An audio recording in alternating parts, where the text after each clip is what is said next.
And so here we are, sports fans, the moment where a coach and his star get lost in the wilderness.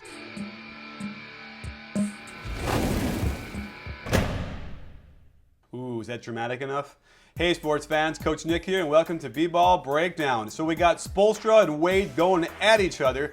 And let's just say this, you're in the playoffs in a key game and you're changing your lineup still. You don't have an offense that gets Wade attacking in very good spots. He mostly stands around in the corner, doesn't do a lot. So I see why Wade is really upset and frustrated. However, Spoelstra is upset because Wade doesn't have the energy. He looks like he's playing in a March game in a regular season. So if they can straighten this out, maybe they get it to 7 games and win at home. But otherwise, they're in some serious trouble. When they signed the Big Three, I can't imagine this is what they had in mind, having LeBron shooting the right side with Wade holding his knees in the weak side corner. While these aren't terrible shots, I can't help but think he's just settling. And at least out of Horns, when he does attack out of the corner, he gets a weak side pin down, and he just misses this shot off one leg. Out of the corner, he gets another weak side screen he comes across, but Paul George is really long and can bother that shot. And Dwyane Wade's attempt in the low post were really few and far between, and here they'll set a double screen on the weak side. He has an option of going high or low, and here on the post he curls and gets a good shot but just misses. And when you isolate on just one player for a little bit and just watch the effort, you can see that Dwyane Wade is kind of on cruise control. He's not really sprinting and moving, he's kind of walking around a lot out there. The energy is just really low for him. And watch how after the steal, he doesn't hustle back to pick up Dante Jones. When he gets the ball in the lane, it leads to a dunk by Hansbrough.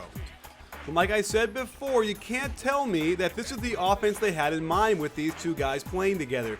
Just standing in the corner, waiting around. Of course, when he finally gets the ball, he's not really engaged and just throws it away to the long arm Paul George. And they finally get Wade out of the corner to get the ball on top, but Joel Anthony is screening, who is not an offensive threat, and you can't get stuck up in the air trying to throw it to him. And watch how Dante Jones uses his body very well and frustrates Wade to no end. He has to come way out high to get that ball on the post and backs him in, and you'll see Dante Jones just pull the chair, an old veteran move. And this was the first official post-up where they went to Wade down low to begin the offensive possession on Barbosa, and he backs him in and gets a foul and 2 free throws. They finally try to get him a ball screen on the wing, but Paul George is too good on this defensive sequence. However, as the shot clock winds down, he can pull up and hit the long jumper. These ball screens are so far and few between. When he finally gets another one on the wing and gets open in the lane, he simply can't hit the open jump shot. And in the third quarter, they had this little stretch where they were getting Wade ball screens on the wing, but watch how Chalmers is in the wrong spot here and should be more spotted up on the wing. Otherwise, his man gets in the way of Wade, and he has to kick it out to Battier, who I don't like this shot no matter how much you say he can make it. So again, Wade comes out of the corner for a pitch and then it's ball screen. Indiana's adjustment is to double it hard and get it out of his hands, but he doesn't cut or move anywhere after that, and they can defend him easier when he gets attacks from on top to the teeth of the defense because here comes long-armed Hibbert to block that shot. But look at this. As they come down in transition, Chalmers gets to the corner first, so Wade gets to the wing. Hallelujah. And there's a great dish by LBJ, and here's a chance for him to score on a good attack to the basket, but instead jacks up a long contested 3. And even though Battier is the one who's supposed to be back, Wade could have gotten back faster as well.